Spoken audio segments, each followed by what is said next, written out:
Tu passes pas tant que tout le monde n'est pas dans la joie. Jésus. Il y en a qui ne sont pas dans la joie. Sandra, tu n'es pas dans la joie. Sandra, tu n'es pas dans la joie. Nous allons recevoir la parole de Dieu ce matin.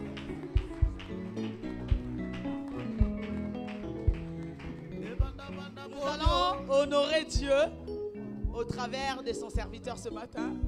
Même Nathan te regarde. Hein? Est-ce que tu veux bien honorer la parole de Dieu? Pendant que l'apôtre s'approche, nous acclamons le Seigneur. Yebanda banda bonio natikako bolingwango Yeswani makofana na motema nangayo baebite o Ya leki mafuta nzo inelenge Ya bongi selanga ibomoi Yesu nde bolingo ya motema Yebanda banda bonio natikako bolingwango Sika vandago vandana motema nangayo baebite o Ya leki mafuta nzo inelenge Ya bongi selanga ibomoye Yesu nde bolingo ya motema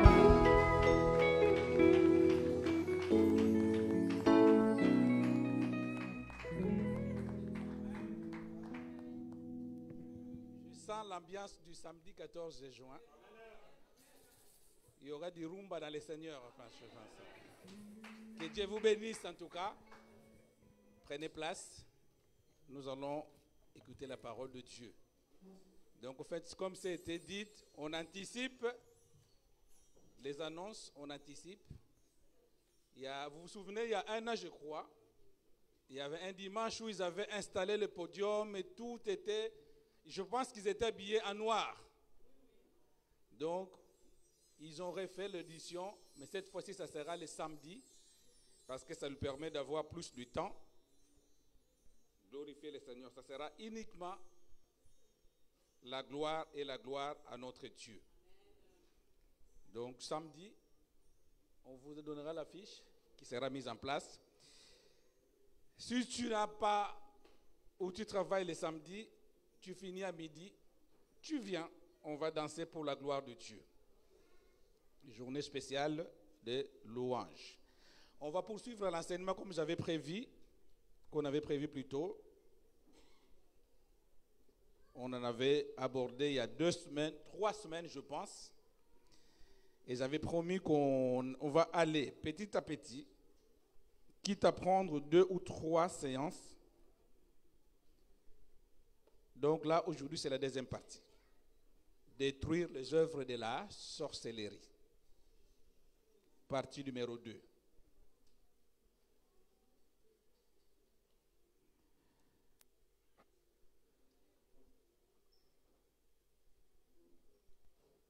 On avait dit que la sorcellerie, c'est l'un des fléaux, si on peut le dire, qui anéantit la vie chrétienne. On va s'installer tranquillement.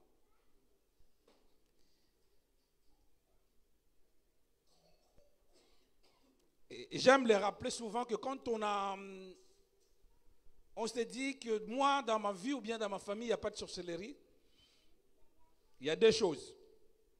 Soit tu en fais partie toi-même, ou tu es dans l'ignorance. Parce que la sorcellerie existe. Mais l'avantage que nous possédons, c'est lui qui est plus fort. C'est lui qui a la capacité de détruire ses œuvres. Si nous enseignons cela, c'est pour que nous puissions être formés, informés en même temps, et avoir les atouts, la capacité de vaincre cet esprit-là. Il est possible.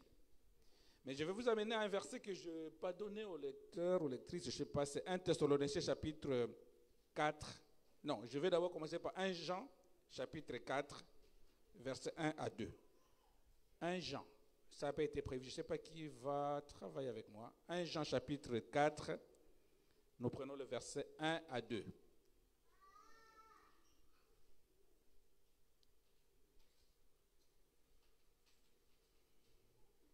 La parole du Seigneur. Bien-aimés, n'ajoutez pas foi à tout esprit, mais éprouvez les esprits pour savoir qu'ils sont de Dieu, car plusieurs faux prophètes sont venus dans le monde. Reconnaissez à ceci l'Esprit de Dieu. Tout esprit qui confesse Jésus-Christ venu en chair est de Dieu. N'ajoutez pas foi à tout esprit. Asseyez-vous, asseyez-vous. N'ajoutez pas foi à tout esprit, mais éprouvez ces esprits, car il y a l'esprit de Dieu et l'esprit satanique.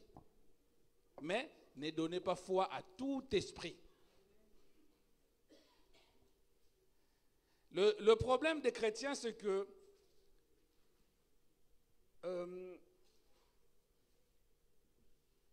je marche comme ça et que je n'ai pas fait attention qu'à une table, je me conne, boum, ah, c'est le sorcier.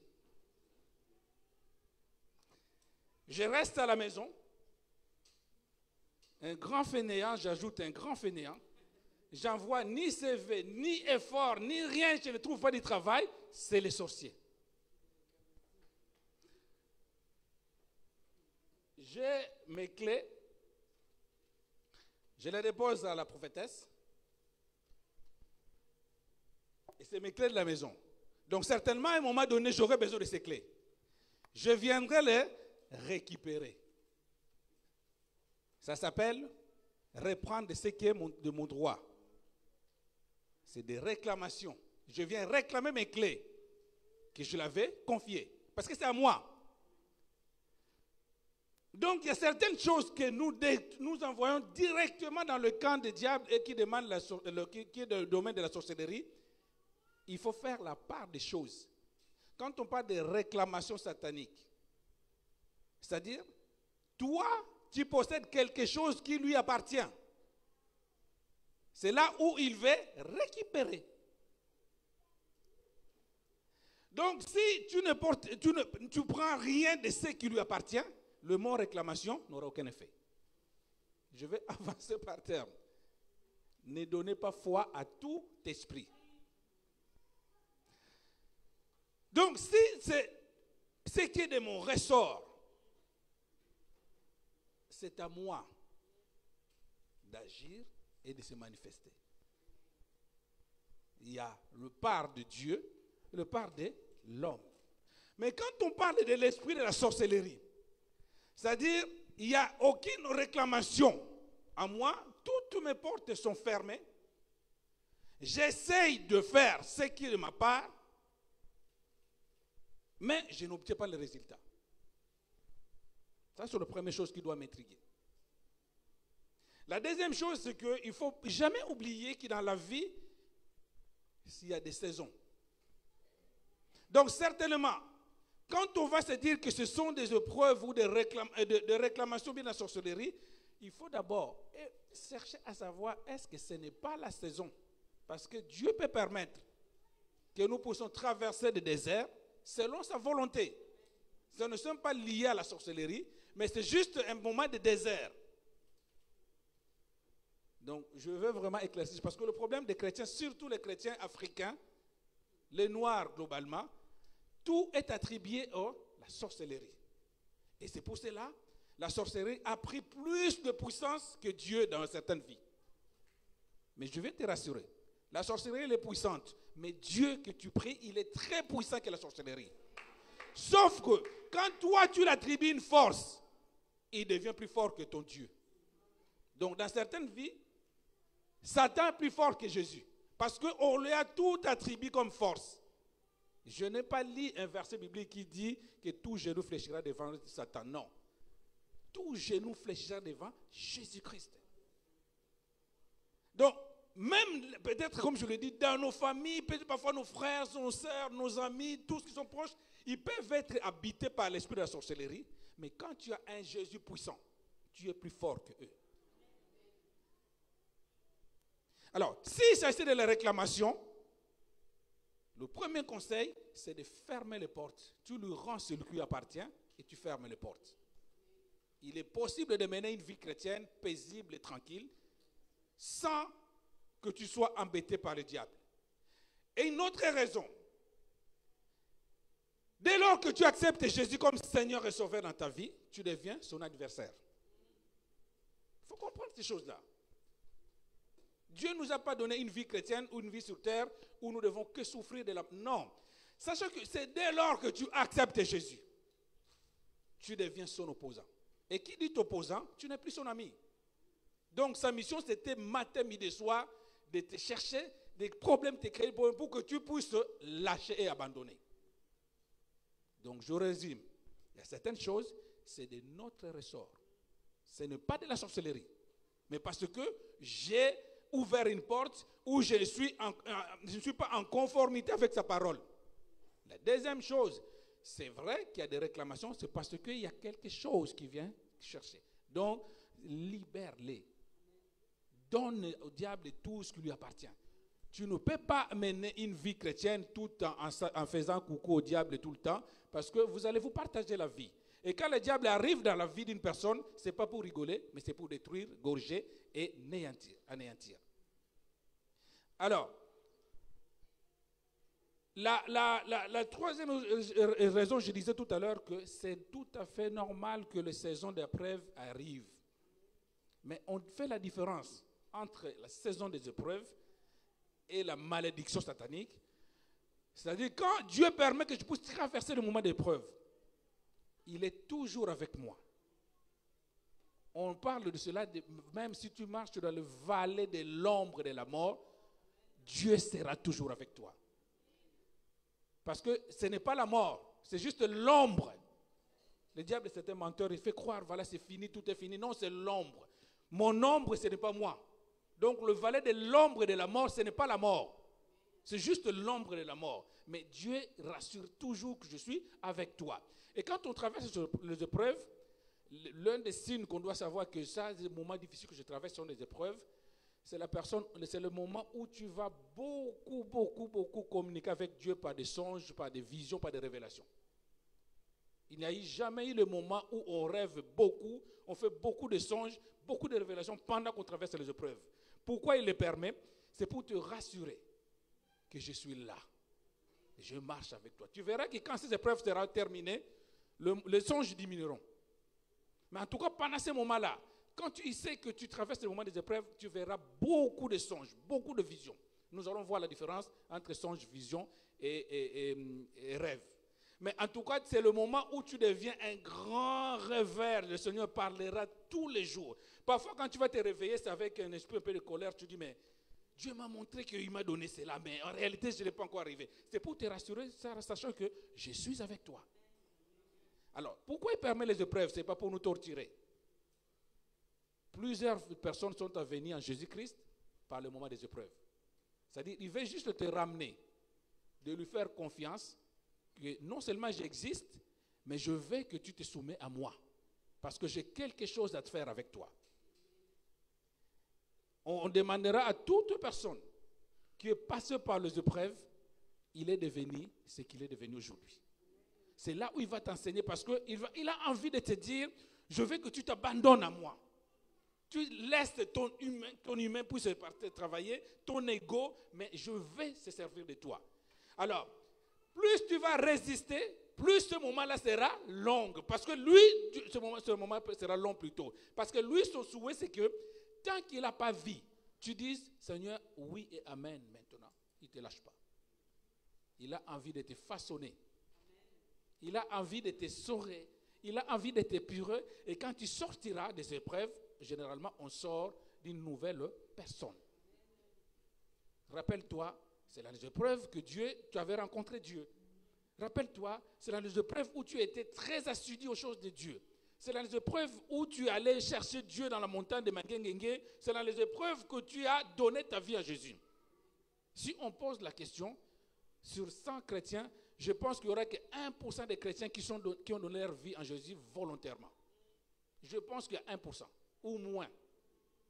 Les 99%, nous avons donné notre vie parce que Dieu a permis que nous puissions passer des moments difficiles. Donc, n'ayez pas peur. Quand c'est des épreuves, ne lâchez pas. C'est un moment où Dieu est en train de te former. Ce n'est même pas la sorcellerie, mais c'est Dieu. Il est en train de te former. Personne à qui Dieu a fait passer par un désert et rester dans le désert. Jamais. Sauf si tu mets la désobéissance ou tu murmures. Donc, quand tu sens que tu es en train de forcer, tu fais des recours, rejet, tu cherches un appartement, échec, tu cherches le moment de mariage, rejet, tu cherches des enfants, échec. Mais écoute Dieu. Je lui dis, les signes de la personne qui traverse ces épreuves, Dieu lui parle. Tu vas te réveiller, j'ai un enfant. Oh, mais tu ne te réveilles, pas d'enfant. J'ai une carte de séjour, mais tu te réveilles, rejet. J'ai le logement, tu rejettes dans le foyer. Sache que Dieu est en train de te rassurer, je suis avec toi. Tu ne peux pas devenir un grand homme de Dieu. Une grande servante de Dieu si tu n'es pas passé par le désert. Impossible. Derrière chaque réussite, il y a un moment.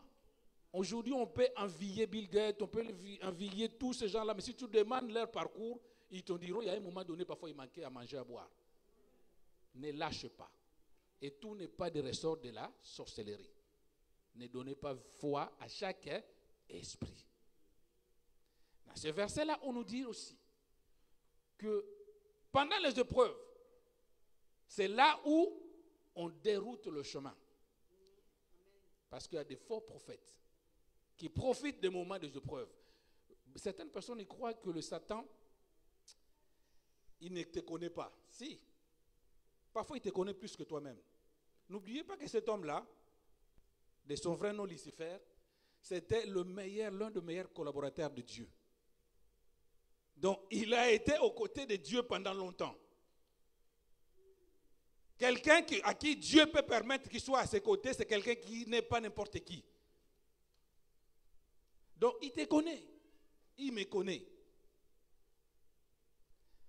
On disait avec une personne récemment que le diable, il te connaît, et puis quand il s'approche de la vie d'une personne, il prend son temps à l'observer, jusqu'à ce moment donné, on remarque seulement le moment où ils arrivent à s'approcher de nous. Mais il prend le temps.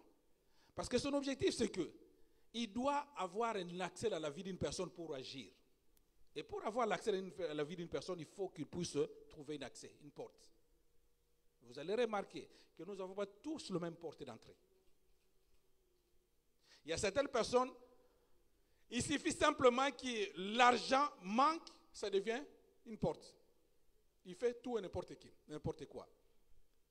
Mais il y a d'autres personnes, il peut accepter de dormir dehors, affamer, tout ce que fait l'argent, l'abondance ou la richesse, ça ne lui fait absolument rien.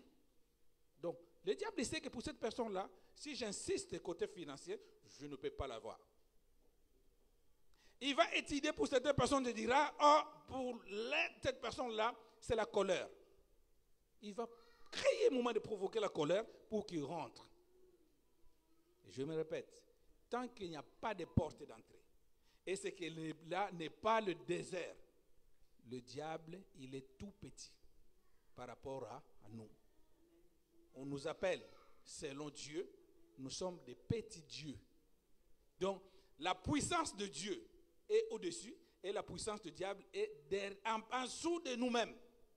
Mais parce que nous ne savons pas qui nous sommes. Alors, nous allons avancer. Pour la première fois, ceux qui étaient là, nous avons parlé de 3, je crois, on avait touché 3 choses, 3 points. On avait parlé des esprits incubes et succubes, leur manifestation. Nous avons parlé de les 4 alliances qui existent. Je ne peux plus revenir là-dessus parce que c'est un peu long. Allez voir sur la vidéo. Nous avons parlé aussi nous avons développé les 4 alliances, oui. Les 4 alliances, l'alliance du sang, l'alliance de la parole, l'alliance des objets et l'alliance de Dieu. Là, ce matin, nous allons avancer avec ce qu'on appelle le porte d'entrée. Parce que la sorcellerie ne peut avoir l'efficacité quand tu trouves une porte d'entrée. Romains chapitre 5, nous allons lire le verset 12 jusqu'au verset 19. Romains chapitre 5.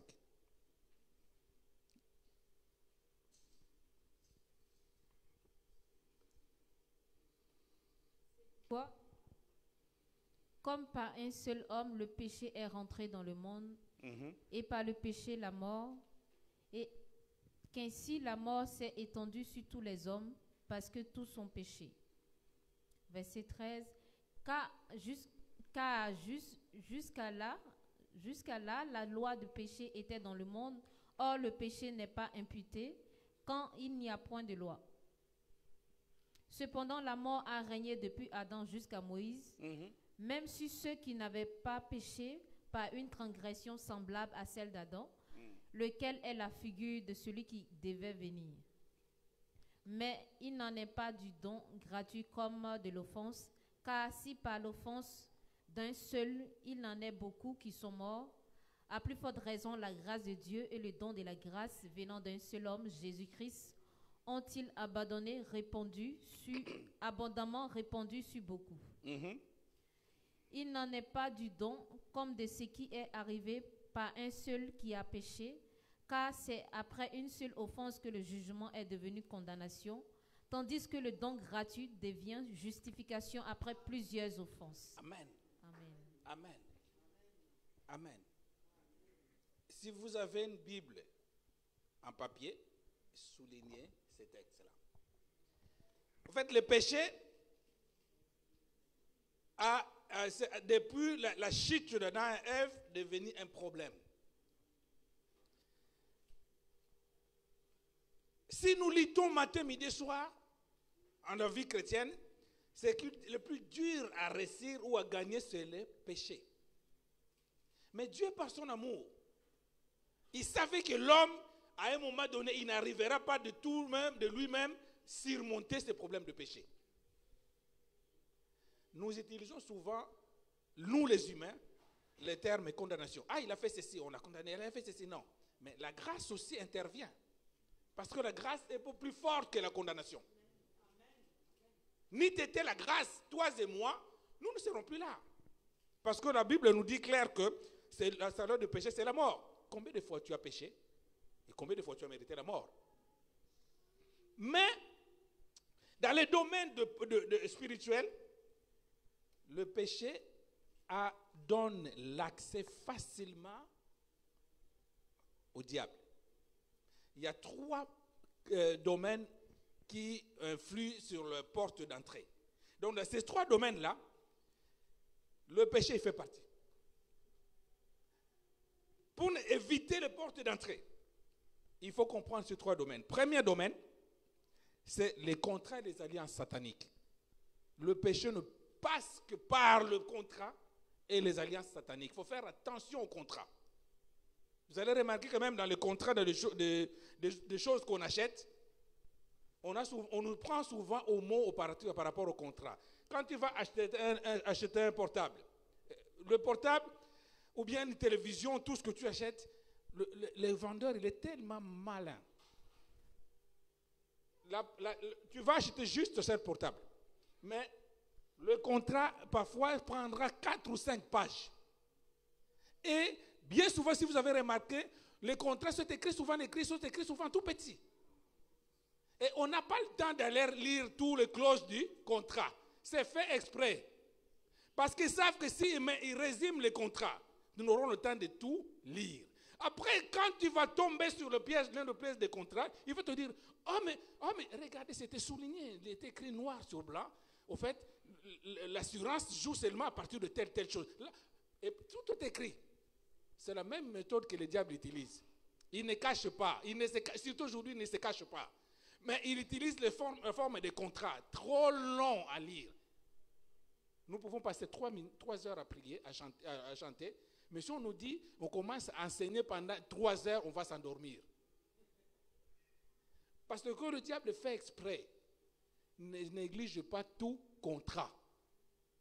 Parce que chaque contrat a des clauses. Et une fois les clauses n'est pas respectées, il prend son mot. Il a dit, tu y avais dit. Même au niveau de vœux, ne faites jamais de vœux avec précipitation. J'avais un frère, je ne sais pas qu'est-ce que... Bon, après c'était le zèle, hein, bien zélé, il m'a dit, c'était en 2016, je crois, 2016 ou 2017. Il veut me voir. Papa, le Seigneur m'a dit, je vais t'acheter une salle pour l'église. Bon, après, avec un peu d'expérience, je dis ouf. 6 mois après, le frère a disparu. Je l'appelle, me dit, mes frères, mais et la salle? Ne faites jamais de vœux. Parce qu'un contrat, tu ouvres une porte. Le contrat, tu ouvres l'accès. Et c'est le droit des diables de venir réclamer ce qui est dans ton contrat. Faites attention.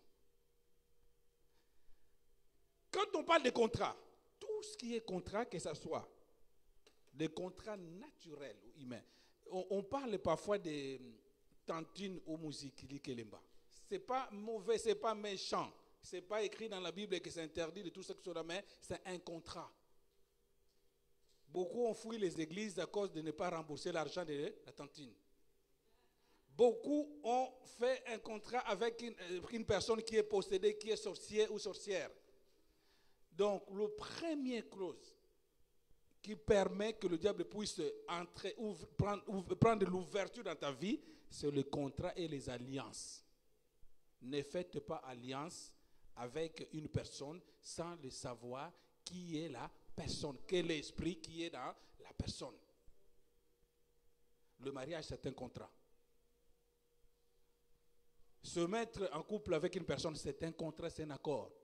Est-ce que vous savez que dès lors que tu épouses un sorcier ou une sorcière, aux premières rencontres intimes, la transmission se fait. La deuxième porte, deuxième accès plutôt qui donne la porte d'entrée, c'est l'ignorance. N'accepte jamais de faire quelque chose si tu ne connais pas pourquoi cela existe. Non. Ça peut être normal pour certaines personnes, mais je le répète, chaque chose qui existe, le créateur de cette chose-là, l'inventeur de cette chose-là, l'initiateur de cette chose-là, il sait pourquoi cela existe. Donc ne sois pas un suiveur dans la vie. C'est dangereux. C'est l'un des deuxièmes portes et accès qui donne l'ouverture de portes. Si on entend parfois l'adage quand tu arrives dans un village, si danse à gauche, toi tu danses à gauche. Non. Si il danse à gauche, pour danser ensemble avec eux à gauche, il faut se demander pourquoi vous dansez à gauche. Tant que tu n'as pas l'explication, n'acceptez pas. L'ignorance, c'est l'un des points qui donne l'accès à l'ennemi. Quand tu es ignorant, tu vas faire comme eux et les portes s'ouvrent.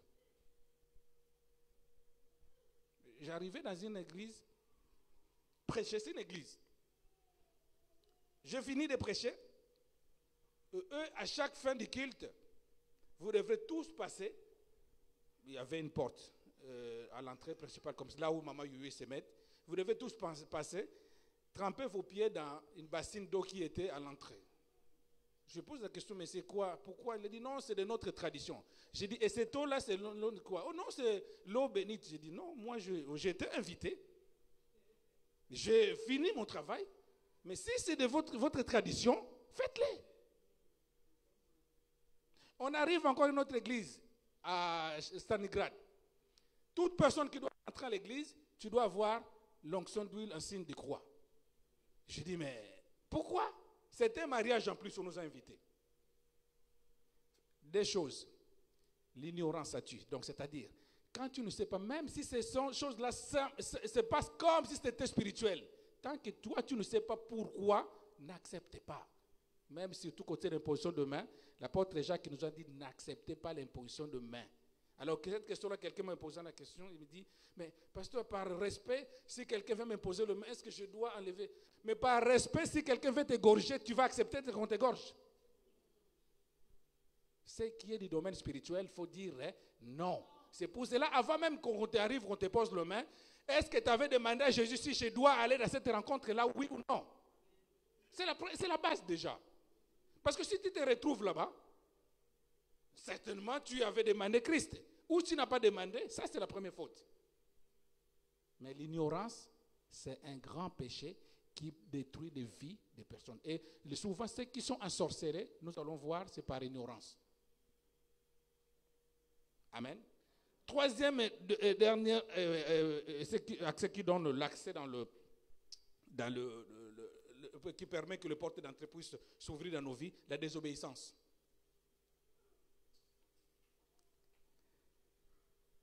La désobéissance, c'est une sorte de passe. Tout ce que Dieu a décrété dans sa parole, ce n'est pas pour nous faire du mal. Et un chrétien, quand il a du mal à obéir à la parole de Dieu, il n'est pas un chrétien.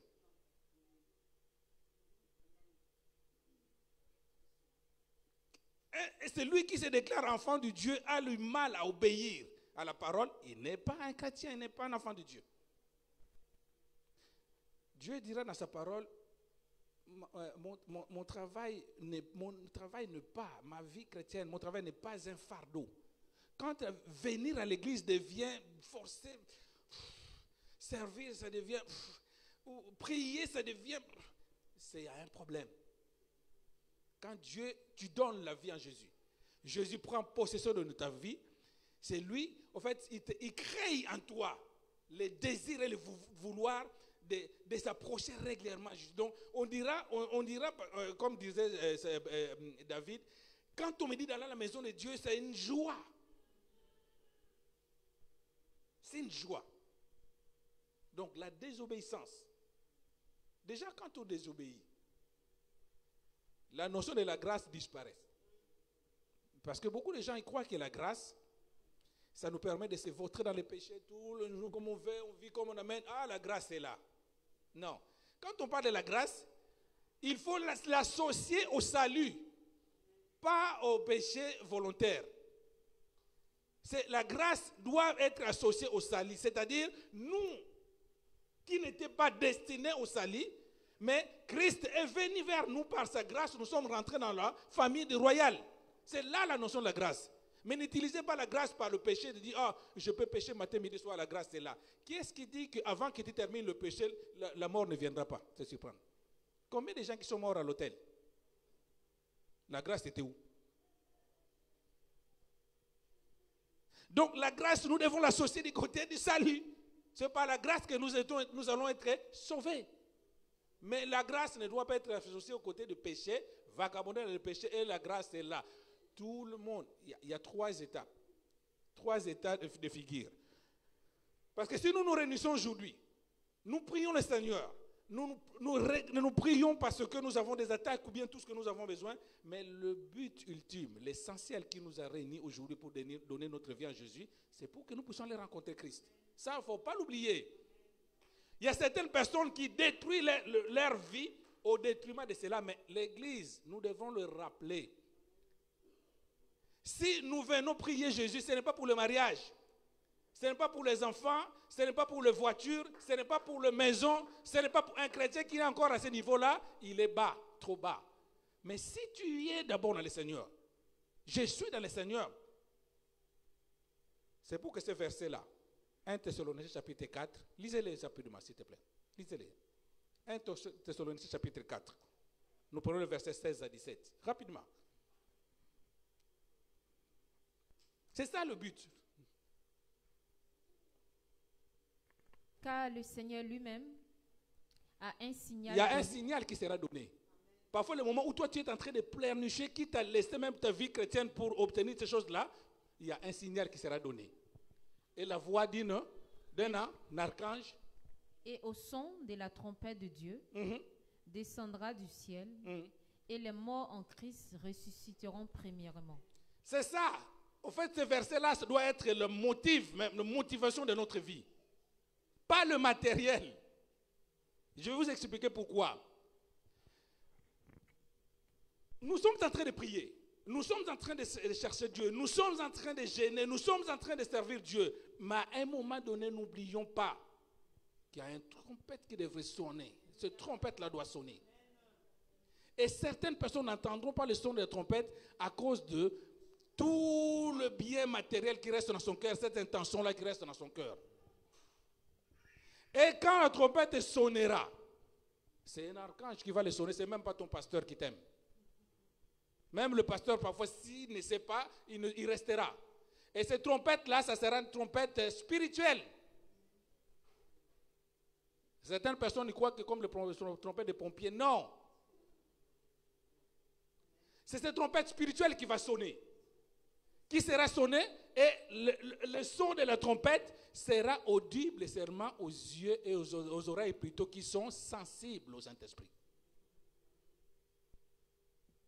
N'oublions pas, notre motivation doit être liée sur ce verset. Et quand la trompette sonnera, il dira quoi? Descendra du ciel. Christ. Oui. C'est Christ, hein? Oui.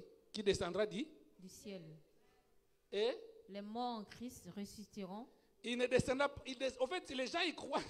Il ne va pas toucher le sol, le premier de cette rencontre-là. Il sera dans les airs. Ceux qui seront libérés d'esprit. C'est pour cela ne charge pas. La parole de Dieu nous dit préservez plus que nos cœurs. On voit les cœurs des chrétiens aujourd'hui, ils sont remplis plus de besoins que de Jésus. Faisons l'inverse. Soyons remplis plus de Jésus que le besoin. Beaucoup de cœurs, quand tu ouvres le cœur, tu verras, il y a voiture, mariage, enfants, bénédiction, maison, tout ça. Jésus, il a une toute petite place. Faisons l'inverse. Parce que toutes ces choses-là passeront. Il y a certaines personnes certaines choses que tu vas chercher à partir de là, depuis que tu es né en Jésus-Christ, tu vas gêner, prier. Peut-être tu ne l'auras pas jusqu'à ce qu'il quittera ce monde. Et quand la trompette sonnera, Jésus descendra dans les airs. Donc, le toit là au ciel, nous allons voir ces choses-là. Il y a quelque chose de bizarre que le monde ne sera pas discerné. La présence du roi des rois. Et le second signe, les cimetières s'ouvrent. Nous avons au fait, notre parole, notre évangile doit rester sur ces choses-là. Si vous remarquez aujourd'hui, les églises n'appuient plus sur ces choses-là. Non, c'est plus prophétie, miracle. Mais c'est ça la base. C'est ça la base. Une vraie église doit rappeler à ces choses-là. Parce que ça peut arriver en sortant d'ici. Je viendrai sur le matériel. Et quand cette trompette sonnera, Christ va descendre. C'est Jésus que nous avons tant cherché. Il va descendre. Mais il va s'arrêter au niveau du ciel. La parole de Dieu nous dira que les morts vont sortir, c'est-à-dire les tombeaux. On a fermé la dalle au-dessus, mais tu vois, la dalle va craquer. La personne sort. Ce n'est pas tout le monde qui va ressusciter. C'est ceux qui sont morts en Jésus. Donc, même si aujourd'hui, le Seigneur permet que tu passes les épreuves, ce n'est pas grave. Même si tu dois mourir parce que les épreuves sont tellement graves, ce n'est pas grave. Mais ces jours-là, nous allons voir le mort ressusciter. Alors vous allez me poser la question, mais ce n'est pas possible parce que quand on enterre quelqu'un, il ne reste que des os et là sont pourris. Nous allons ressusciter avec un corps resplendissant. Tu verras ton oncle, ta maman, tout ce que tu as vu, s'il est mort, elle est morte en Christ, elle sortira.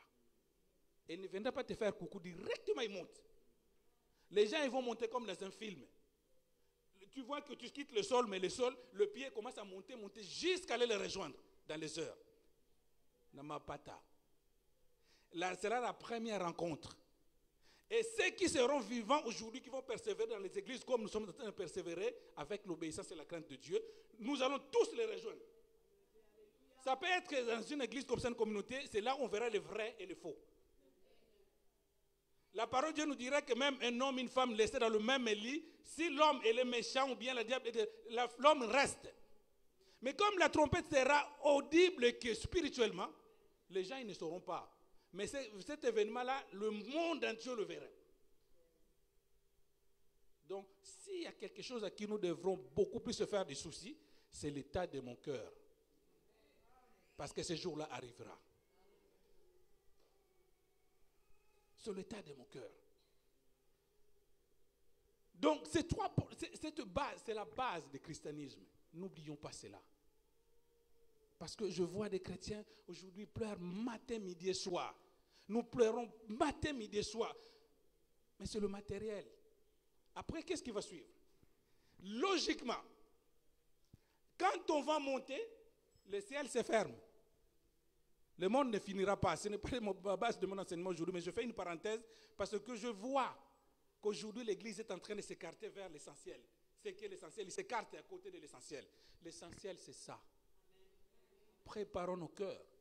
Soyons plus préoccupés par l'état de nos cœurs que le matériel. Parce que le matériel, logiquement, nous l'avons déjà. Nous sommes riches en Jésus. Riches en Jésus.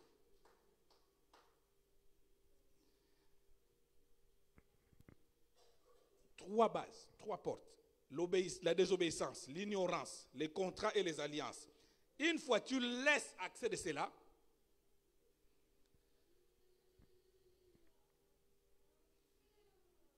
le diable s'avance. Maintenant, il les amène trois clés.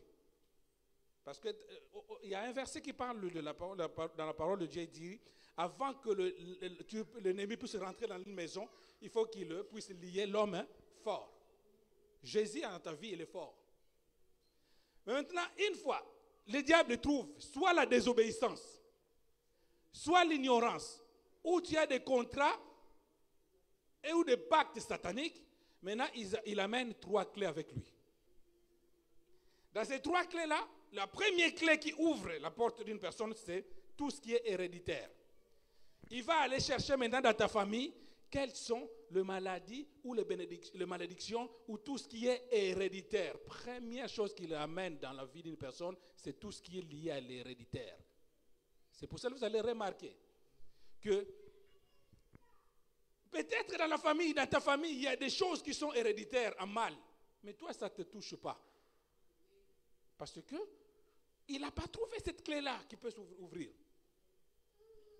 Après, maintenant, là, si tu ouvres, tu es concerné par le maladie héréditaire de ta famille, par les blocages héréditaires de ta famille, par les pactes héréditaires de ta famille. Parce qu'il y avait une de ces trois portes qui était ouverte. Donc, il est possible que dans ta famille, tout le monde ne se marie pas, mais toi, tu te maries. Il est possible que dans ta famille, tout le monde a le diabète, mais toi, tu ne l'as pas. Il est possible que dans ta famille, que tout le monde meurt en moins de 60 ans, toi, tu meurs à 70 ans. Il est possible. Parce que s'il n'y a ni contrat satanique, ni désobéissance, ni ignorance, la porte ne peut pas s'ouvrir du côté héréditaire. Parfois, les gens vont se dire, oh, mais pourquoi il n'y a que toi qui résistes dans tout cela? Parce que toi, tu as compris ces trois choses-là. Si, deuxième clé qu'il amène, c'est le péché sexuel. Ça ouvre largement la deuxième porte. C'est lié à la désobéissance. Si tu désobéis, la porte du péché sexuel s'ouvre. Je disais tout à l'heure que deux moyens qui permettent l'échange rapide des démons, c'est l'imposition de main et le côté sexuel. On devient une seule personne. Deux personnes plutôt, mais une seule chair. Donc l'échange se fait rapide à la seconde. C'est quand tout ce que Dieu ne permet pas. Il faut écouter. La désobéissance ouvre la porte du péché sexuel. Troisième chose, pour courir un peu plus vite, tout ce qui est impliqué à l'occultisme fait partie des grands portails même. Tout ce qui est à l'occultisme, on va le développer. C'est quoi qui est lié à l'occultisme?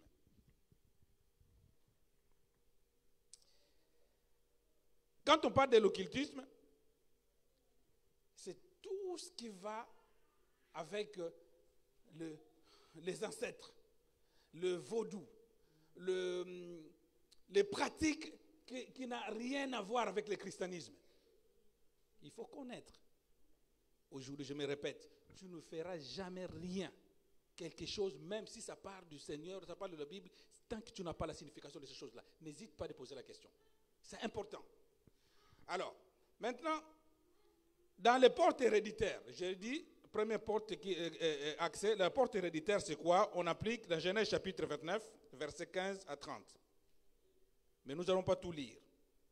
Lisez seulement jusqu'à 15 à 18. Genèse 29, rapidement.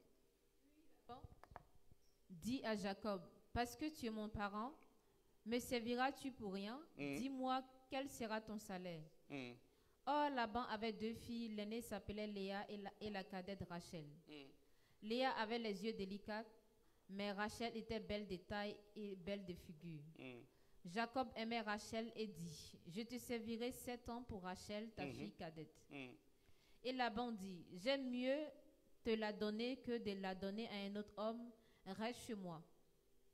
Ainsi Jacob servit 7 années pour Rachel, et elle fut à ses yeux comme quelque chose parce qu'il l'aimait. Ensuite Jacob dit à Laban, donne-moi ma femme car mon temps est accompli, j'irai vers elle. Laban réunit tous les gens du lieu et fit un festin. Le soir, il prit Léa, sa fille, et l'amena vers Jacob qui s'approcha d'elle. Et Laban donna pour servante à Léa, sa fille, Zilba, sa servante. Et le lendemain matin, voilà que c'était Léa. Alors Jacob dit à Laban, qu'est-ce que tu m'as fait? Qu'est-ce que pour Rachel que j'ai servi pour toi? Pourquoi m'as-tu trompé? Laban dit, ce n'est point la coutume dans ce lieu de donner la cadette avant l'aînée. Amen. Monsieur est parti épouser Rachel. Mais ils arrivent là-bas, on lui dit, nous, chez nous, la tradition, c'est d'abord l'aîné. Le porte héréditaire est lié souvent aux traditions. Moi, à sa place, j'allais dire, je laisse cette famille-là, je vais ailleurs. Je sais que la femme allait souffrir, mais je dis, j'arrête. Mais à cause de la tradition, si vous continuez les textes, le monsieur est parti épouser une femme, il en est retrouvé avec eux.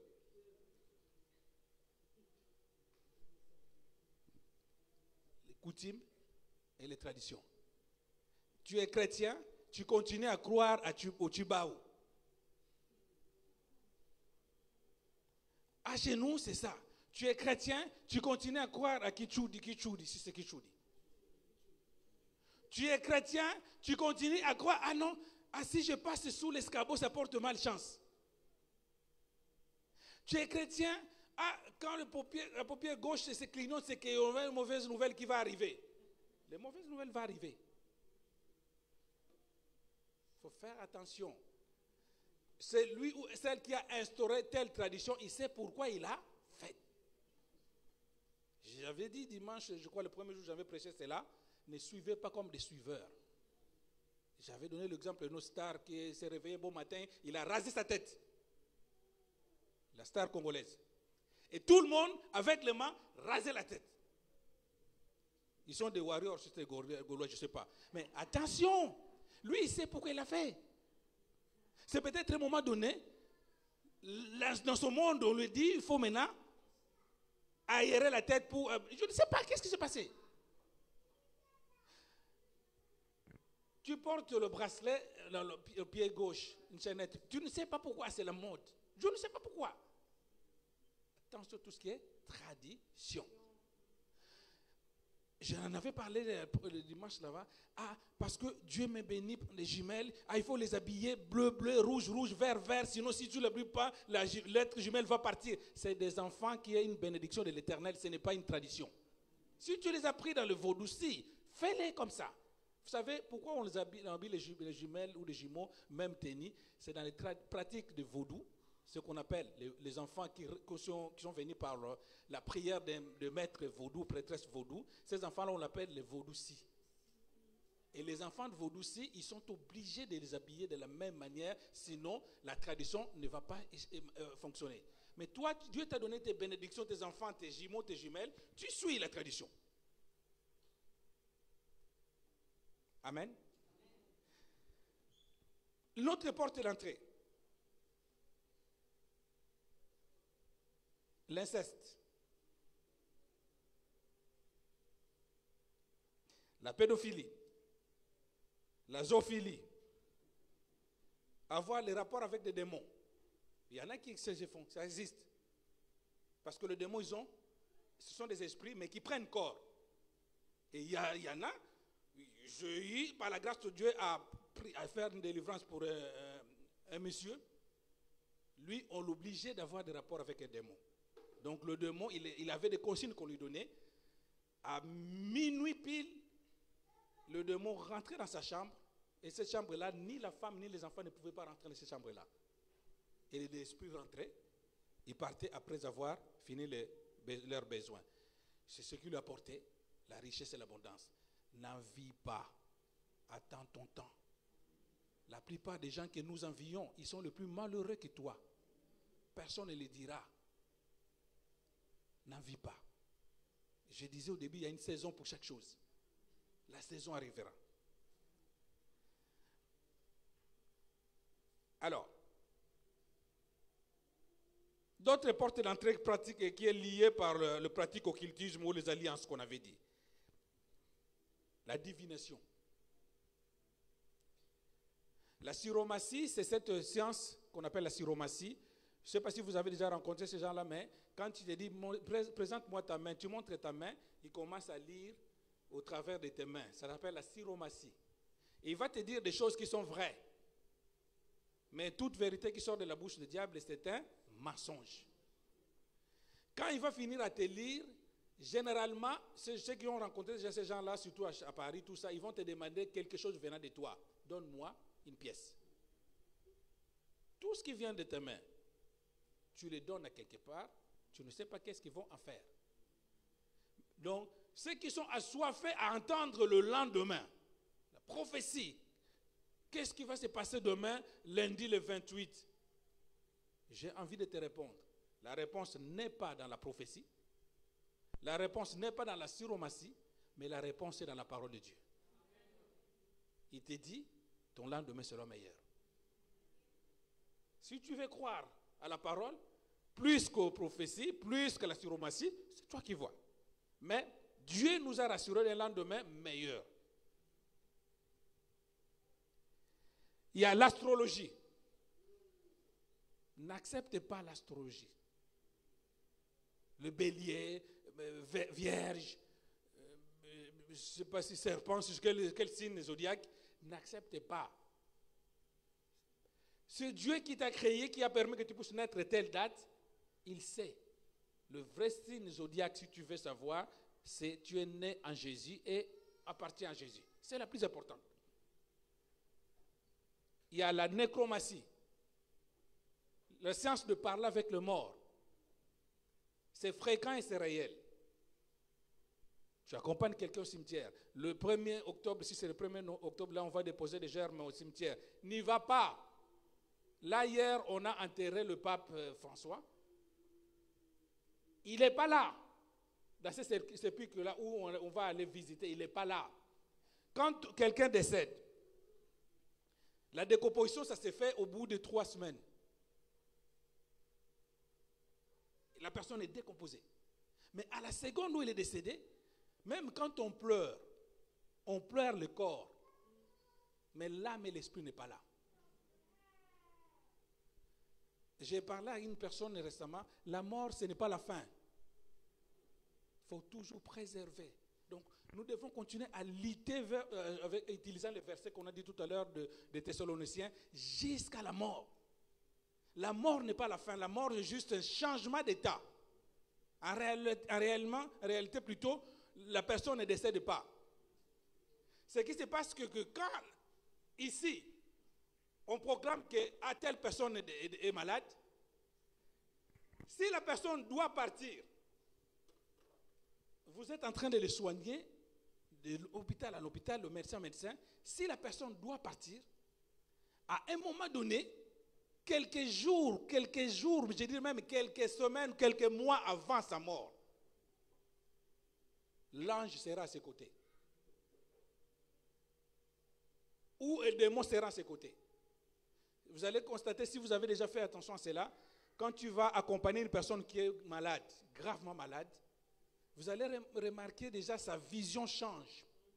Il ne peut plus vous fixer les yeux. Si la personne va, ça c'est des secrets spirituels que je te donne. Si quelqu'un proche de ta famille est gravement malade, il ne peut plus te fixer les yeux. Droit aux yeux comme ça. Parce que quelque temps avant, là, je le dis souvent, là on est au mois de d'avril. Donc, ceux qui vont mourir aujourd'hui et demain, en réalité, ils nous ont quittés même il y a 2 ou 3 mois. Ce n'est pas le même jour qu'on... Non. La vie est tellement importante dans les yeux de Dieu, aux yeux de Dieu plutôt, est très importante. J'aime toujours donner cet exemple-là. Va demander aux bergers, aux fermiers, tous ces fermiers, avant de tuer le bœuf qu'il est en train d'élever, il met d'abord un signe, une croix. Et voilà, il y a tel, c'est ça, je vais l'égorger au mois de décembre. Ce n'est pas qu'il se lève le matin comme ça, non. Il a déjà identifié ceux qui vont égorger. Donc, pareil dans la vie spirituelle. Quand tu es malade et que le temps arrive, même si c'est la mort par le diable, la réclamation est faite. Personne n'a revendiqué cette vie-là. Il laisse. Si là, on est là, le 27 avril, la personne va mourir, par exemple, le 30 décembre. Mais là, le 27 avril, s'il est en contact avec le monde satanique, un démon qui est à ses côtés. Là, partout il marchera, vous le changez de tel hôpital, le démon il suit. Vous le menez dans tel endroit, le démon il suit. Si c'est la mort physique, la mort voulue par Dieu, l'ange veille à la seconde. Dieu, la volonté de Dieu ne voudra pas qu'aucun de nous ne périsse. Donc l'ange veille. Et si la personne résiste, persiste dans le péché, le diable, les démons, à côté. Pourquoi? Parce que le plus précieux dans l'homme, ce n'est pas le corps, mais l'âme. Ils attendent. Maintenant, la personne, là, le 28 avril, vous les regardez, quelqu'un est malade, regardez ces signes-là. Tu fixes-les comme ça, il ne va pas comme ça. Il va commencer à faire les regards fouillants. Pourquoi? Parce que parfois 5 ou 6 mois avant, la personne quitte le mort des vivants. Il vit maintenant dans le monde, le terre de monde, parce que le territoire des morts. Parce que dans ce monde, il y a plusieurs espaces spirituels. Il y a plusieurs mondes spirituels. Il n'y a pas que ce monde-là où nous vivons. Sous la terre, il y a un monde où les gens mènent leur vie. Sous la mer, il y a un monde où les êtres vivants vivent. Au ciel, il y a un monde. Et nous, sur la terre, nous avons notre monde. Donc la mort, c'est le changement de monde. Donc maintenant, la personne a des regards fouillants. Alors, maintenant, nous, la bêtise que nous faisons quand quelqu'un est malade, on commence à se lamenter. On a annoncé le diagnostic, cancer. Seigneur, mais du coup, si la personne, le danger c'est quoi? Si la personne n'est pas en Jésus, le diable envoie directement son démon, il dit, reste à côté des toupies. Reste à côté des toupies. Parce que ce toupie-là, c'est une âme à prendre. Il n'a pas eu le temps de donner sa vie à Jésus. Et là, on lui a diagnostiqué le cancer. Et il est en panique. Reste à côté des toupies. Et quand tu as appris on t'apprend quelqu'un qui est malade, la première chose à faire, demande-lui s'il a accepté Jésus comme Seigneur et Sauveur. Ne va pas comprendre directement à prier. Ne va pas directement se lamenter. Maintenant, si le diable est à ses côtés, vous allez remarquer que même si le frère Toupi, tu peux accepter Jésus comme Seigneur et Sauveur. Il a dit non, ça va. Il a la pression de l'ange, des démons à côté. Forcez-les à accepter Jésus. Cette prière-là ne demande pas les 5 ministères. Tout enfant de Dieu doit les faire. La prière d'acceptation, tu lui fais répéter simplement, moi frère Toupi, je donne ma vie en Jésus, je t'ouvre mon cœur, à partir de maintenant, tu deviens mon maître, mon Seigneur et mon Sauveur. Tu es en train de sauver une vie.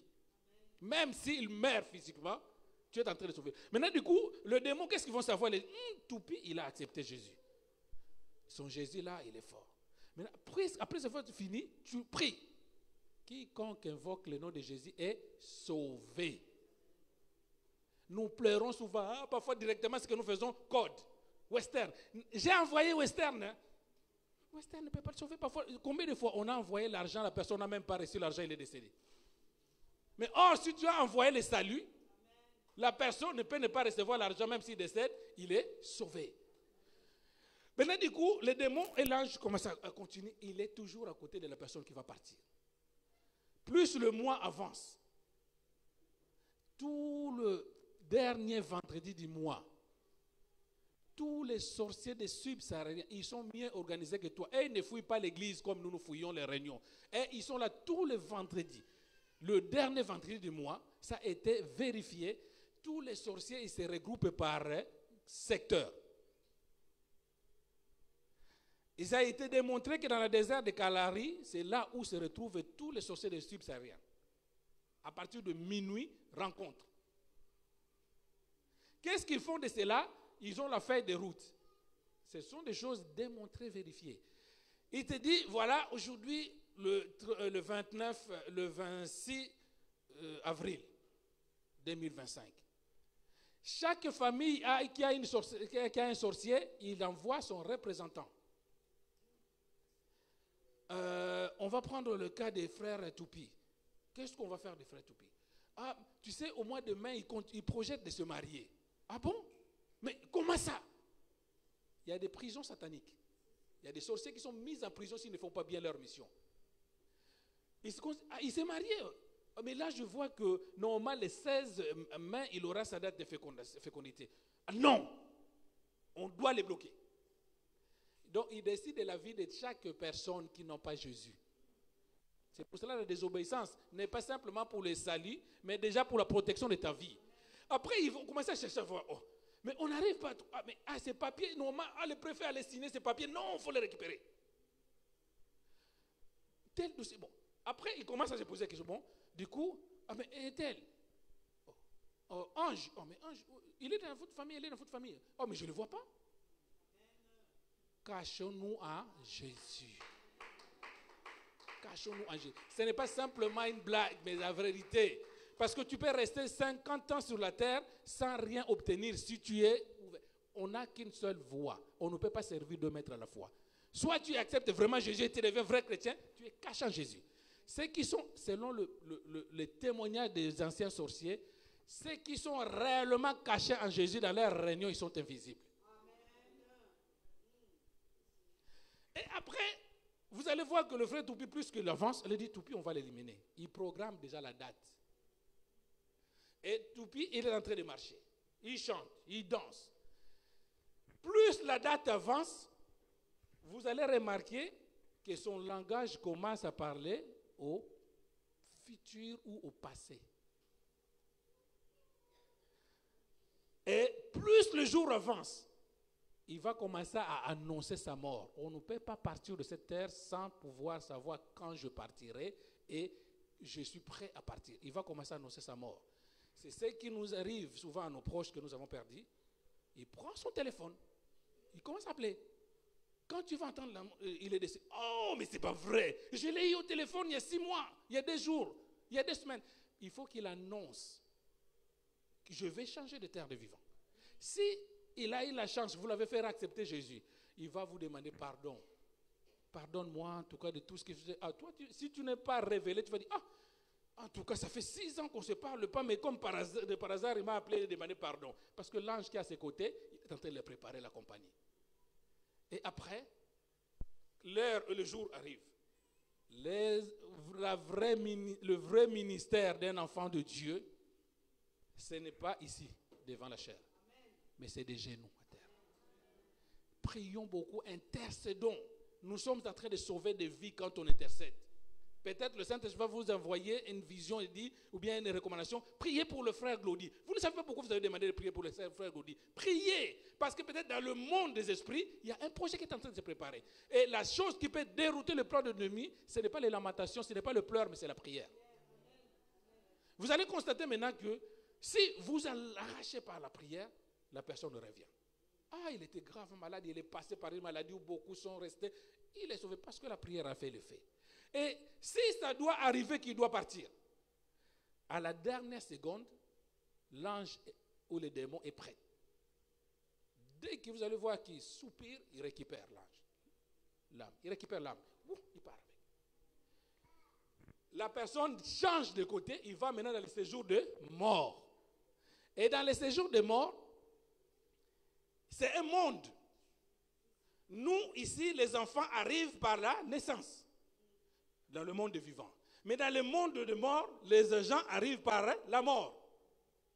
quand tu vas arriver dans ce monde-là, ils se connaissent. Tous les gens qui sont morts dans ta famille, ils vont se connaître. Papa, c'est papa, ils vont même demander des informations. Ceux qui sont morts, par exemple, en 2005, ils disent, ça va le monde? Oui, oui, en Amérique, c'est qui? Moi, j'avais laissé Obama. Non, mais non, Obama a changé maintenant. C'est un monde réel. J'ai laissé un tel. Mais on nous a annoncé cela, mais nous ne savions pas. Il y a un chanteur qui avait chanté une chanson, Bohoulé. Mais c'est des choses réelles que ces gens-là, ils vivent. Il y a des gens qui vivent le monde des vivants et le mort et le monde des morts. Il y a des gens qui vivent dans le monde des morts et en même temps le monde des eaux. Il y a certaines personnes vivent dans deux mondes différents. Il dit, donne bonjour à un tel. Donc quand il va arriver, il dit, moi par exemple qui a perdu ma maman, mon père quand il est parti, il dit, ça va, comment tu as laissé? J'ai laissé les enfants comme ça, ils vont bien, tout ça. Ne priez pas. La nécromancie, c'est ça. Maintenant, la bêtise que nous faisons, papa, de là où tu es, écoute-nous. Non. Il va vous écouter. Il vous voit. Sauf que, comme c'est un monde différent, il ne peut pas parler et vous entendre. C'est vérité bibliquement. Qu'est-ce qui s'était passé quand Lazare et les pauvres, Lazare et les riches est arrivé? Il disait quoi? Va dire à ceux qui sont sur la terre, parce qu'il les voyait. Dis-les qu'ils changent de vie, parce qu'ici, ce n'est pas bon. Change de vie. Donc, les 4 mondes là qui existent, il y a des gens qui ont la capacité de transiter sur chaque monde. Oui, il y a des gens qui sont ici, ils transitent dans le monde des sous-marins, ils passent 2 heures là-bas, ils parlent avec les esprits des eaux, les mamiwata, ils reviennent. Il y a des gens qui sont comme ça, qui peuvent aussi aller dans le séjour des morts, et parler avec les morts. La différence, c'est que tu peux aller dans le séjour, le monde marin, mais tu ne peux pas aller dans le monde des morts. Si tu vas là-bas, tu restes. Parce que pour aller dans le monde des morts, il faut que le corps soit détruit. Il faut qu'on t'enterre pour aller visiter ce monde-là. Donc, de nos jours, jusqu'à présent, j'en parlais, je crois, à une personne récemment, cette conversation, il n'y a que 2 personnes qui sont allées dans le séjour des morts et revenir, c'est Lazare et Christ. Mais dans le transit de d'autres mondes, c'est faisable. Le grand maître que tu vois dans la magie, ils vont jusqu'à sous les eaux. Il y a un monde qui est là-bas, il y a la vie. Alors, maintenant, ceux qui se retrouvent maintenant, ils te disent, tu es parti, tu viens, d'accord, ça va, comment tu as laissé le monde? Ça va, le pape, il est parti, d'accord, ouais, mais il est où? Alors, comme il y a une séparation là-bas, parce que la séparation, là, tout est commun. Mais à partir du tu changes de monde, la séparation arrive. Donc, si tu ne retrouves pas, demain tu meurs, je sanctifie ma parole, mais tu ne retrouves pas l'un des siens qui sont partis avant, c'est que vous ne allez pas, vos destins s'étaient séparés. C'est tout ce qui attendront les géants de feu, dans leur monde, ils ont leur monde, ils se voient. Donc tous ces grands musiciens-là qui n'ont pas donné leur vie, ils continuent leur tchatcho là-bas, dans leur monde. Et si tu décèdes demain, et que tu ne vois pas une star qui était décédée dans le monde, tu ne les retrouves pas, tu dis donc le monde était séparé. Ils sont là-bas, ils attendent soit les géants de feu, soit l'ouverture du paradis. Et aucune personne, c'est pour cela, n'aie pas peur de la mort. C'est David qui le disait, n'aie pas peur de la mort, tu ne partiras pas brusque ou par hasard. Non, si tu pars par hasard, c'est par ignorance. Et Dieu permet toujours à chaque personne d'être sauvée. Tu verras qu'à ce moment-là, parfois, il t'enverra des gens. Ils t'enverront des gens. Il te permettra que tu puisses tomber sur le bon. Mais si tu résistes, il ne peut pas faire autrement. Donc, j'étais sur la porte de la nécromancie. Ne parle pas aux morts. Parce que si tu parles aux morts, ils t'entendent. Mais par contre, ils ne peuvent pas te répondre. Je vais essayer d'avancer, comme je l'ai dit, on ne finira pas, on va prendre du temps à expliquer. L'hypnose, ne fais pas cela. N'accepte pas que tu sois candidat aux hypnose. Non, c'est lié aux pratiques occultisme. Les jets occultes, il y a des poupées bizarres qu'on vend parfois, des poupées vaudou, des poupées, non, c'est symbolique, c'est spirituel. La musique rock, certains arts martiaux. Oh, mon enfant aime faire le catch.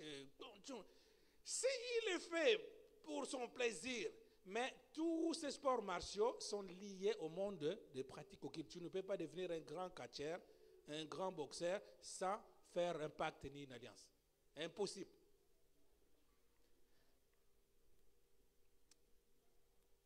Le pacte de sang, il faut l'éviter. Alors, hormis les portes d'entrée, je disais au début que quand tu traverses des moments d'épreuve, des moments difficiles, souvent c'est là où on rêve beaucoup. Je vais vous parler des songes, brièvement, des songes, des rêves et des visions. Job chapitre 33, versets 15 à 16, rapidement. Job 33, 15 à 16.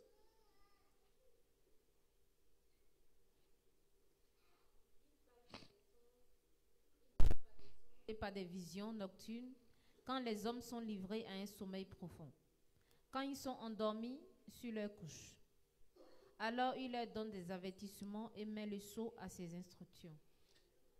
Il y a trois choses dans le monde de communication, parce que Dieu, il est esprit. Et comme il est esprit, pour communiquer avec les humains qui ont chair, corps et esprit, il utilise ces trois moyens.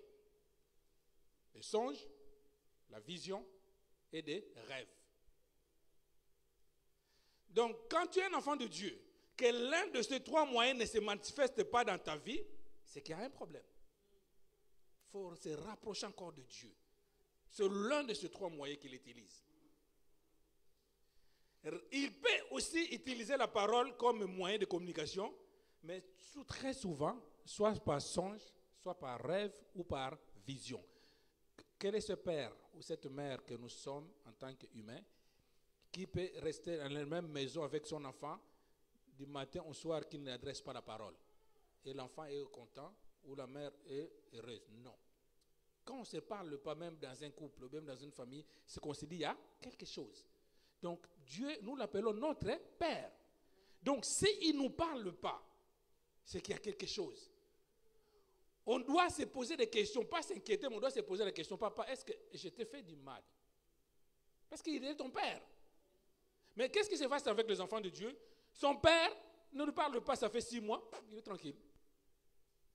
Non, Dieu parle.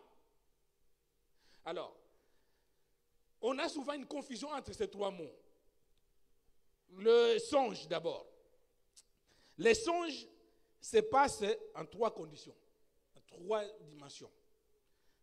Quand on est endormi, c'est là qu'on peut voir un songe. Pourquoi? Parce que en nous, nous avons la partie visible qui est la partie qui nous permet de parler, de communiquer visiblement et physiquement, c'est la partie conscience. Donc là, je suis conscient, je sais de quoi je parle. La conscience. Nous dialoguons avec des gens à l'esprit conscient. Mais à un moment donné, Dieu a permis que le corps puisse se reposer. La partie conscience, finie, ça s'arrête. Nous basculons dans la partie inconscience. Mais dans la partie inconscience, on ne meurt pas. Biologiquement, scientifiquement, ça a été prouvé que même quand tu dors, tous les organes de ton corps ne dorment pas. Continuent à fonctionner. Mais dans la partie inconscience, maintenant du coup, Dieu veut me parler. Pourquoi il utilise le songe pour me parler dans la partie inconscience? Parce qu'il veut me parler de lui à moi. Une conversation de père à fils ou de fille à père. Donc dans cette conversation-là, il veut te parler de toi. Il te montre des choses.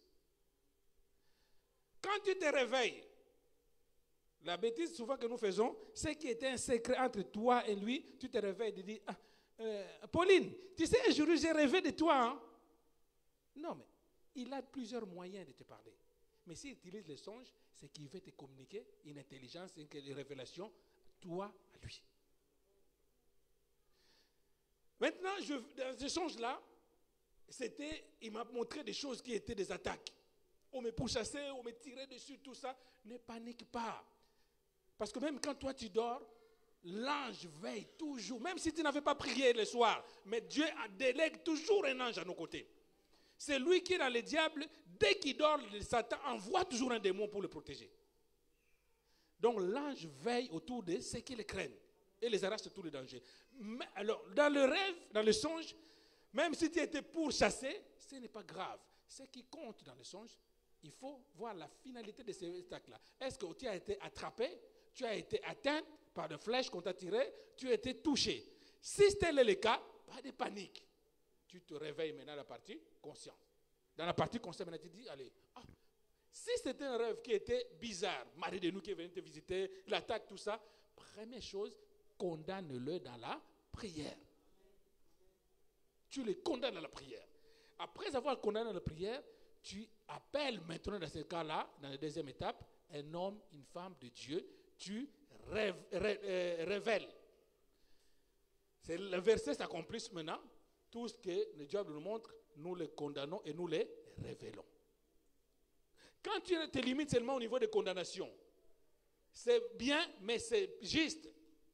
Parce que la force de révélation anéantit le plan de l'ennemi. Quand un voleur voulait venir voler, par exemple, chez toi, du coup, ils ont loupé et tu les as attrapés. Et tu les as, vus. Et tu dénonces parce que tu as vu leur visage. Tu dénonces. Demain, ils ne viendront plus. Donc, parce que quand tu dis tout ce qui est révélé, je les condamne. Mais avant que ce soit condamné, il faut que ce soit révélé. Et on parle du mot révélation, ça a été dit à une tierce personne. Donc ne gardez pas. Et ne dites pas ça à n'importe qui, mais révélez à une personne qui a une révélation aussi. Comme ça, maintenant le 2 c'est fait, tu l'as condamné et tu l'as révélé. Parce que quand je parle même dans le monde d'esprit, par exemple, dans leur réunion, ils ont décidé de venir te récupérer ta vie les 15 mai. Ils ont décidé là, le début du mois. Mais le Seigneur fait toujours. Rien ne peut arriver dans la vie d'un enfant de Dieu sans que le Seigneur le révèle. Il va te le révéler. Que regarde leur plan pour ta vie, pour tes enfants, pour ta famille au mois de mai. C'est ça que tu verras par songe. Donc quand tu ne vois plus de songes, ce n'est pas bon. Ou tu vois des songes, mais quand tu te réveilles, tout est effacé, ce n'est pas bon. Va chercher un homme de Dieu qui prie pour toi.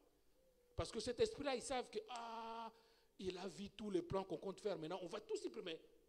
Ils appuient sur le bouton start, brrr, tout est supprimé. Il faut en parler.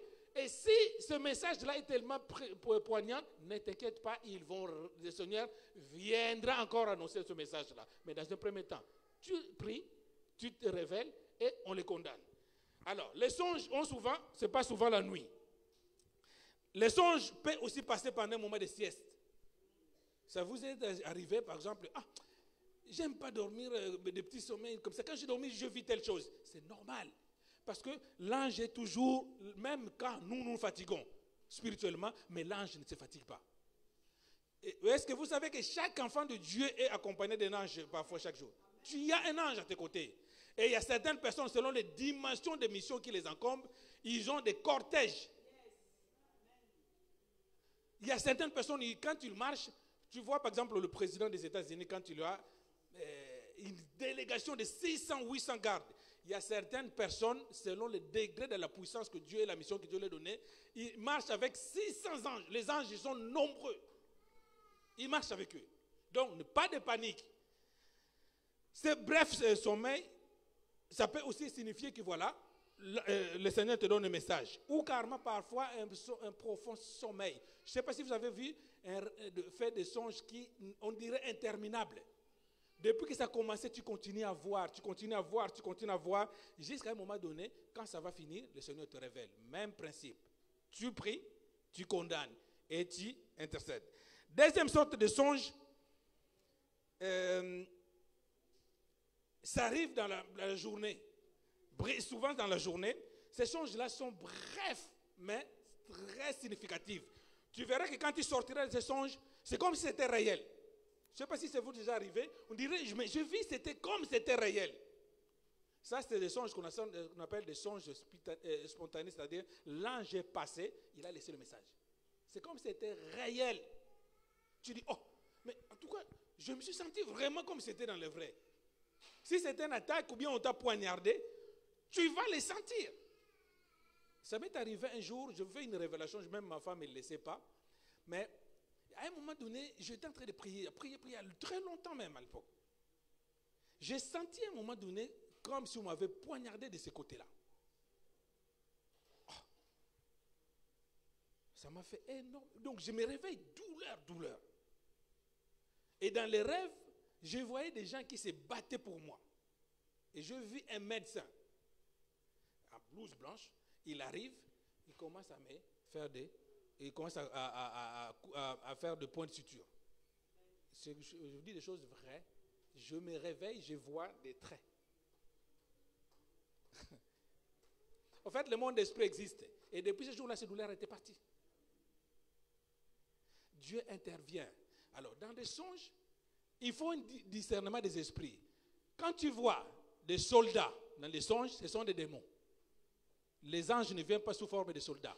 Souvent, quand tu remarques dans tes songes qu'on est en train de te poursuivre, c'est des gens qui sont habillés en tenue militaire.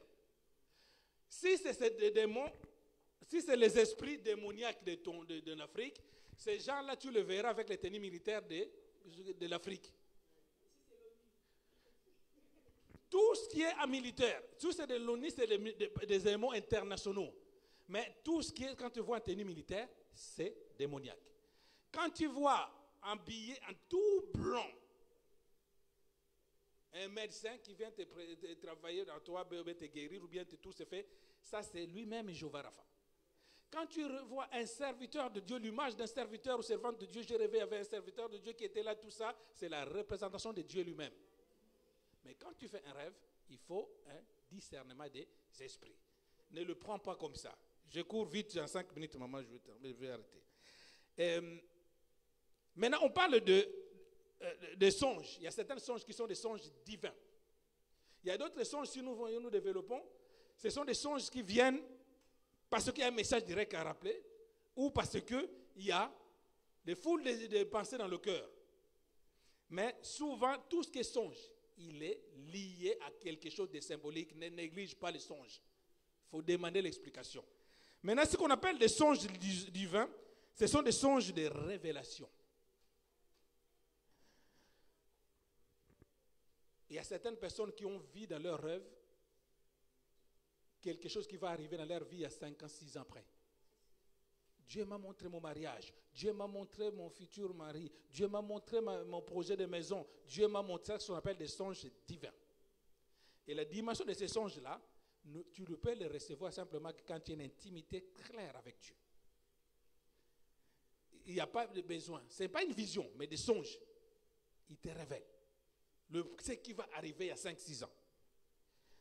Alors, ces songes de révélation, il montre souvent des choses soit passées, soit présentes. C'est-à-dire quelque chose qui va arriver dans le présent, qui est arrivé dans ta vie dans le passé, ou quelque chose que tu vis maintenant, ou quelque chose que tu vivras demain, présent, futur ou passé. Mais des rêves, des songes divins, quand il sort de ces songes-là, c'est comme était réel.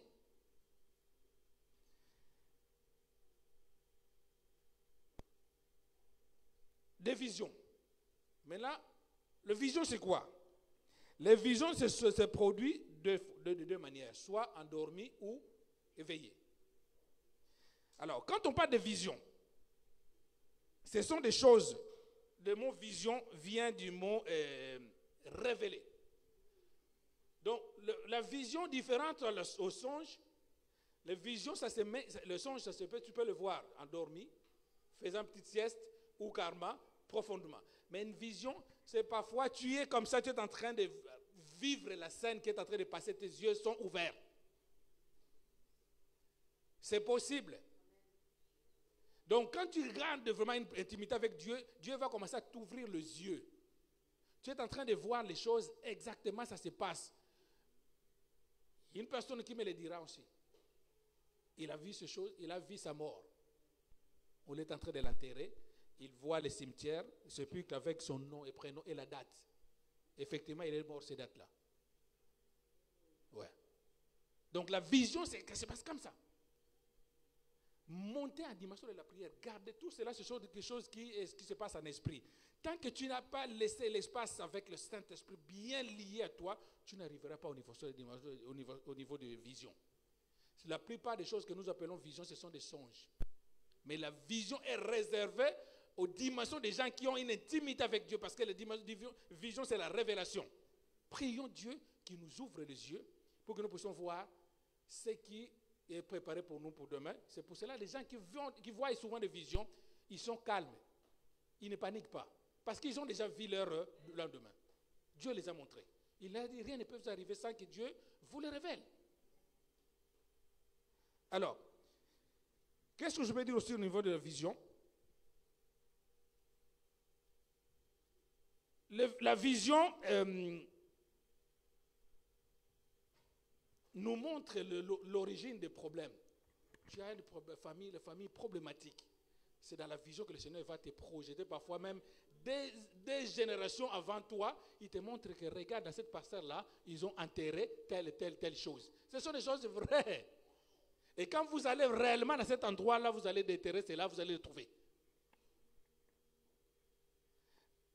Le rêve n'a toujours pas été divin.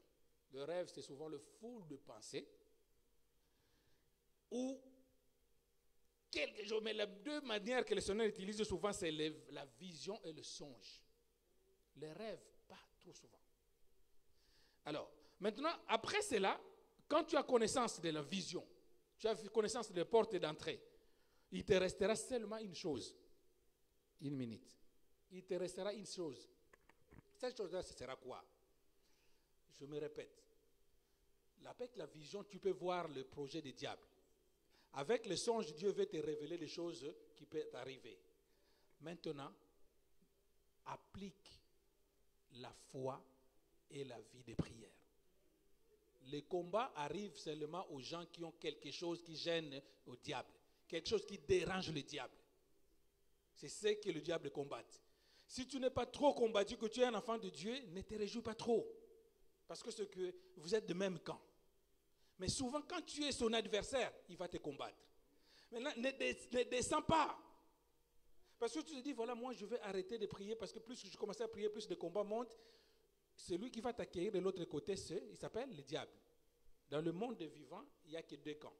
Soit c'est le camp du diable, soit c'est le camp de Dieu.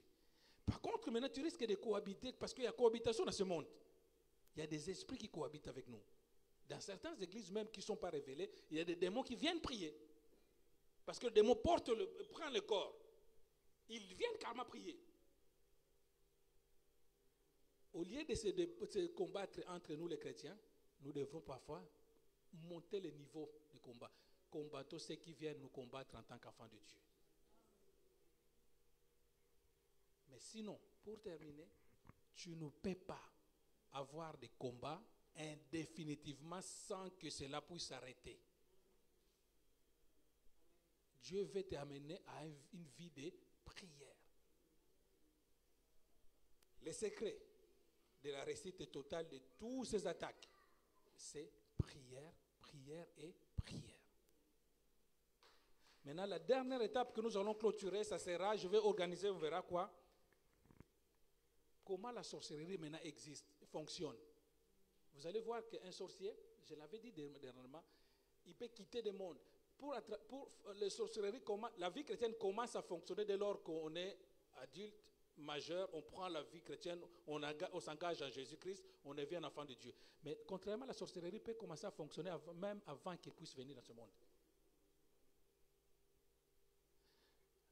Quand est-ce que je vais commencer à m'inquiéter? Quand je vois que je suis malade, on ne trouve pas la maladie. Je prends le médicament ne me soigne pas. Quand est-ce que je vais commencer à m'inquiéter pour ma vie spirituelle et sociale? Je sais que j'essaie de faire mon effort, mais je n'arrive pas. Donc, tout ce qui est maladie, tout ce qui est complication de santé, qui ne trouve pas solution à la médecine, ce sont des choses qui sont liées maintenant à l'esprit. Quand tu arrives dans le Seigneur, première mission à faire, au lieu de combattre quoi que ce soit, revois quelle est l'identité de la famille auquel Dieu m'a amené. Que Dieu nous bénisse.